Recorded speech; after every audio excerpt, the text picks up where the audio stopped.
Abi tır aldığım ilk masraflarım ne olacak? Gelin onu da çok sade dilde anlatayım. İlk önce onu söyleyeyim ki arabanı aldıktan sonra ilk kayıt yaptıracaksın. Yani registration yaptıracaksın. Hangi eyalettedir sizin şirketiniz oraya. Bunun masrafı sizin olduğunuz eyalete yaptığınız yere göre değişebilir. 1500 dolardan 2500 dolara kimi. Yani değişik bir fiyatı var. Yani arabanın kaydını yaptırıyorsunuz ki o kayıt zamanı size plaka ve registration cap kart diyoruz biz buna. Veriyorlar. Siz onunla da bütün eyaletleri gezebilirsiniz. Bir bu. İkinci arabanıza sigorta yaptıracaksınız ki bu gittiğiniz şirkette sizin driver license'ınıza göre değişen bir şeydi. İkinci bu. Ve ondan sonra ise yola getirmek için gereken hansı ki elektronik cihazlar var ELD için.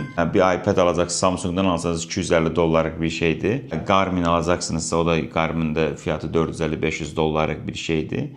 Ondan sonra stikerlerinizi vuruyorsunuz. Yani ilk yükünüzü alabilirsiniz. Yani çok da kafanızda complicated yapmamanız lazım.